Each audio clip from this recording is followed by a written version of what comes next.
Second game of 3 between the Apple Sox and the Walla Walla Sweets coming up at 6:35 p.m. I'm Joel Norman, joined by Apple Sox outfielder Aidan Dougherty. And Aidan, a change for you in the batting lineup here today. You've been that regular leadoff guy for most of the summer, played a little bit in the second spot in the batting order, but today moving down to third. Does this change your approach at all? Because you were regularly a leadoff man for Lynn Benton this past spring. No, not really. I'm really just going to go out there and try to help the team as much as I can. Talk to me about what your approach has been like leading things off, because it seems like your best numbers have come when you've had guys on base in a lot of ways. I just like to be aggressive, and when there's guys on base, the fielders can be like placed in different spots, so maybe that plays a little bit better. But yeah, no, I just like to be aggressive and get my swing off. Part of your aggressive approach seems to come in types of games that are real close too. We've seen you shine in those big moments where the game with Bellingham, you had 5 hits in that one, you needed a hit in the 10th to win it, you got it. Tell me about what that's like, those high pressure situations. Is that something you enjoy? Yeah, I mean, coming from the JUCO year, we had a good year there, and we had a lot of close games, and being able to do that every day and go through those games a lot, when we get here in those spots, it really makes it a lot easier, just being experienced. You're a humble guy, saying you had a good year with Lynn Benton this year, winning the NWAC, a heck of a finish to do it, beating Tacoma twice. Yeah. We've talked about that before, but just an incredible experience, I would imagine, for you, and a little bit sweeter knowing you had to win twice on that final day, and you guys did it.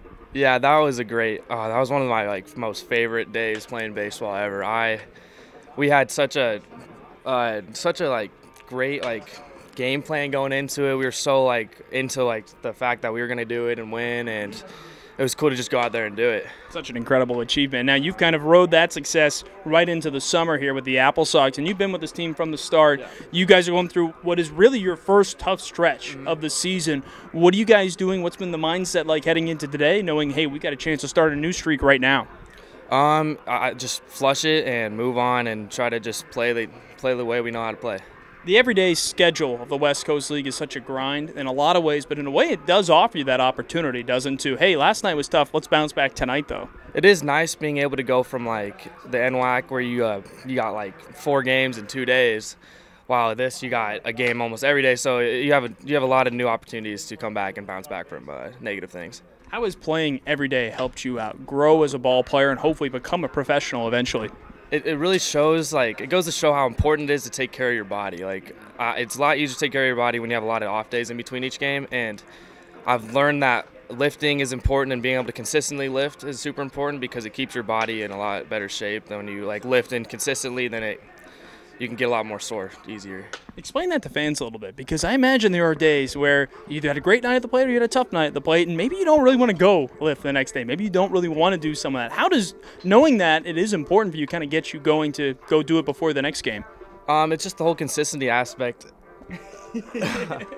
It's the whole consistency aspect of it, and that's how you be a good player. It's staying consistent in the weight room and staying consistent in everything you do. And it seems like that's been a good thing for you. Consistently atop the order, but now adjusting to this change here, like we talked about. And another change for you guys, you haven't really lost a lot of the first games of a 3-game set, but you head into this one going, okay, we've got to win the next 2 here. How much is that maybe that unexpected extra drive, maybe knowing, hey, we still got to win this series with 2 games to go? It definitely shows that we got to turn it on now. There's no more coasting. We got out to an early lead yesterday, and I feel like we kind of just coasted, and now we lost first game. We can't coast to the series anymore. We got to go bring it. You guys had such a great start. That first inning yesterday, 4 runs in it. What'd you feel like changed with the team after that inning? It's really easy to get into that mindset where you put a big spot on the pitcher and then you underestimate him, and then he came out there and just shoved it up, and yeah, we just struggled, and yeah. What's that been like facing different types of pitchers over the course of the season? The NWAC, I would imagine you're seeing more consistently similar pitching in a way, but in the summer, it's certainly a little different. You get some of those crafty guys, and you get other guys high velocity. What do you do to prepare yourself maybe for a different arm each day? Honestly, just staying consistent and doing the same stuff. It doesn't really change. 85 to 88 isn't too big of a difference. It's really just getting in there, focusing, and just getting your timing down on the on-deck circle and being ready. You played with the Yakima Valley briefly at the end of July a couple of years ago. That was a brief experience, but how much of that maybe helped prepare you for this full summer with the Apple Sox? It definitely helped with the fans. That was my first time playing in front of a bunch of people, and I was very nervous, and being able to just do that, get the nerves out, it really helped me just not be so nervous about playing every day in front of fans and stuff. Is that something now where a big crowd, small crowd doesn't really matter for you? You know, when we went to Victoria, I was a little nervous. I was definitely the most amount of people I've played in front of. But after the first game, it was fine. That'd be fun on that fireworks night, too, where you hit the home run in the 9th inning. And maybe the crowd wasn't necessarily cheering for you, but it was fun to do that in front of so many people. Yeah, it was cool. My parents were there, and they were right behind home plate, and they got a cool video. And it was super cool to do that in front of my family. Looking forward to seeing the next bomb, hopefully, here at home. Yeah, hopefully. Well, Aidan, thank you for joining us here. Best of luck tonight. Thank you. That's Aidan Dougherty, Apple Sox outfielder, joining us ahead of Wenatchee versus Walla Walla with first pitch coming up at 6:35.